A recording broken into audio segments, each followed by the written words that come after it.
વડોદરા શહેરની સયાજી હોસ્પિટલમાંથી વાલીઓ માટે ચિંતાજનક બે કિસ્સાઓ સામે આવ્યા છે. એક કિસ્સો દાહોદથી છે, જ્યારે બીજો કિસ્સો પાદરાથી સામે આવ્યો છે. દાહોદમાં 11 વર્ષનું બાળક પીન ગળી જતાં તેને સયાજી હોસ્પિટલ ખાતે ખસેડવામાં આવ્યું હતું, જ્યારે પાદરાની 4 વર્ષની દીકરી સિક્કો ગળી ગઈ હતી ને તેને પણ સયાજી હોસ્પિટલ ખાતે ખસેડાઈ છે. દાહોદ જિલ્લાના ઉસારા ગામના 11 વર્ષનો બાળક 8 ફેબ્રુઆરીના રોજ બપોરે અંદાજે 1 વાગ્યાની આસપાસ અચાનક પીન ગળી ગયો હતો. પીન ગળી જતાં બાળકને શ્વાસ લેવામાં ભારે તકલીફ શરૂ થઈ હતી. પ્રાથમિક સારવાર માટે તેને દાહોદની ઝાયડસ હોસ્પિટલ ખાતે ખસેડવામાં આવ્યો હતો. ત્યાં કરવામાં આવેલી તપાસમાં ખુલાસો થયો કે બાળકના જમણા મુખ્ય બ્રોન્કસમાં પીન ફસાયેલું છે, જે ગંભીર અને જીવલેણ સ્થિતિ હતી.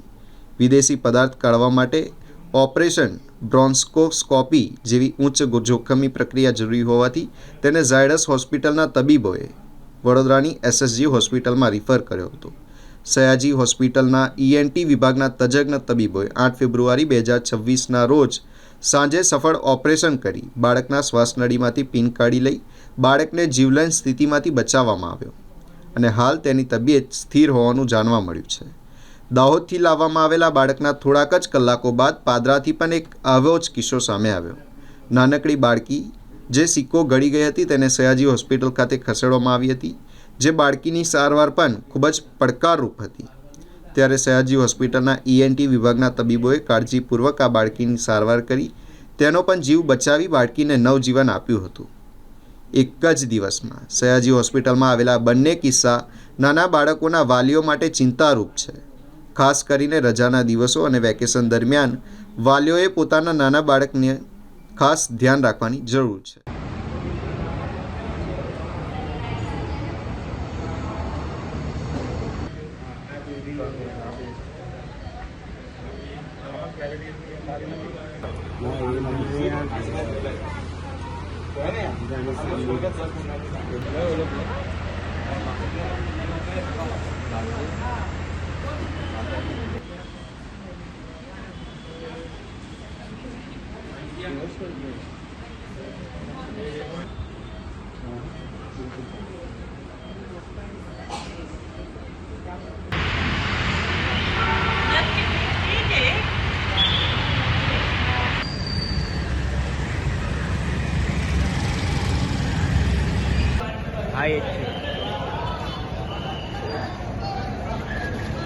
ત્યાં અમને બીજી પણ એક સ્ટોરી સારી મળી ગઈ.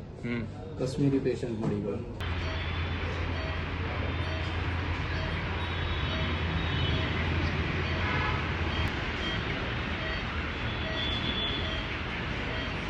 મજૂરી કરી. મજૂર ક્યાં રહો છો? ગામડા ગુસરા. બાળકનું નામ શું છે? કેવી રીતે ઘટના બની? શિવરાજભાઈ. શું બન્યું શું? એ રમતા રમતા ખીલી ગળી ગયા. ક્યારે? એટલે કેવી રીતે? તમે ઘરે નહોતા? ના નથી, મજૂરી કરવા.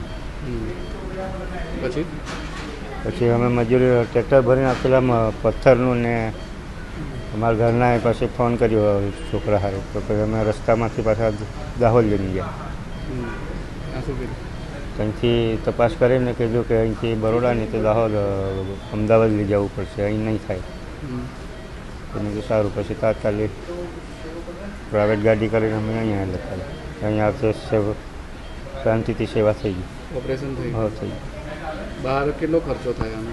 ના નહીં કંઈ જ નહીં, અહીંયા ફ્રીમાં થઈ? હા ફ્રીમાં. જ્યારે થયું ત્યારે શું ફરિયાદ કરી હતી? ખબર કેવી રીતે પડી કે આ ગળી ગયો? એ જાતે જ કીધી દીધું છોકરાએ, ખીલી ગળી ગયો. દુખતું હતું એનું ગળામાં? હા એમાં દુખતું હતું, એટલે પછી ડાયરેક્ટ અમે દાહોદ ગયા હોસ્પિટલમાં. ગઈથી કે અહીં એક્સરે પડાવ્યો, પછી ના પડી, નહીં થાય, બરોડાની તો અમદાવાદ જવું પડે. તો પછી અમે અહીં લઈને આવ્યા. તો અહીંયા ડૉક્ટરોએ બહુ સારી રીતે દવા કરી. કોઈ તકલીફ નથી? કોઈ તકલીફ. શું નામ છે તમારું? ભરતભાઈ. આખું નામ બોલો. નીનામાં ભરતભાઈ મંગુભાઈ. એ 11 વર્ષનું બાળક હતું, જે દાહોદથી એક ફોરેન બોડી એટલે કે પિન ટાંકડી, જે પેપરમાં લગાડવાની ટાંકડી હોય, એ ગળ્યું બાળક ભૂલતી. હવે જ્યારે શ્વાસમાં તકલીફ થઈ, બાળકને અતિશય ખાંસી થઈ, તો તરત જ પેરેન્ટ લઈને દોડ્યા. ઓબ્વિયસલી દાહોદમાં આ બધી સગવડ નહોતી, એટલે એક્સરે કરાવીને પ્રાઇમરી ટ્રીટમેન્ટ પછી બાળકને SSG મોકલવામાં આવ્યું.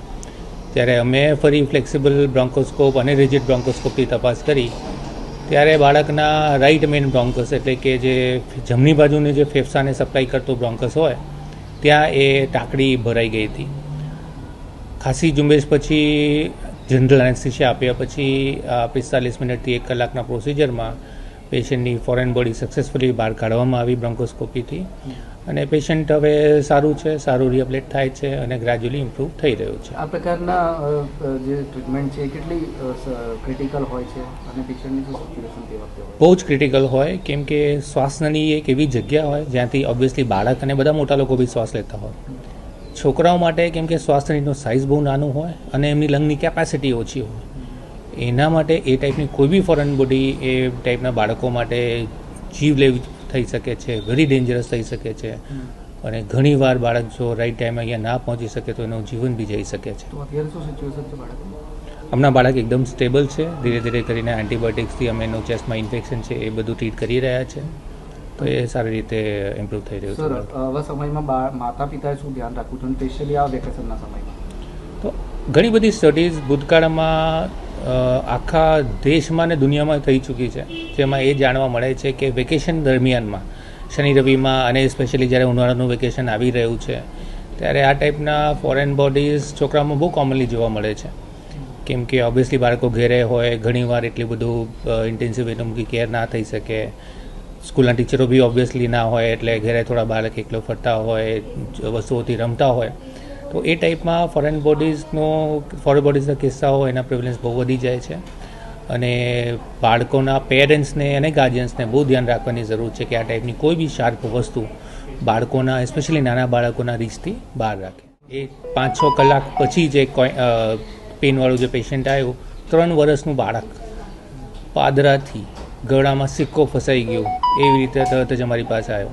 એટલે રવિવાર રાત્રે જ દરમિયાનમાં 4 થી 5 કલાકના દાડામાં આ 2 ફોરેન બોડીના છોકરાઓ આવ્યા હતા, જેનો બી વહેલા સવારે પછી જનરલ એનેસ્થેસિયામાં એક ક્રિકોફેરિંગોસ્કોપ એટલે કે ખાવાની નળીમાં જે દૂરબીન નાખીને એ સિક્કો કાઢવામાં આવ્યો છે.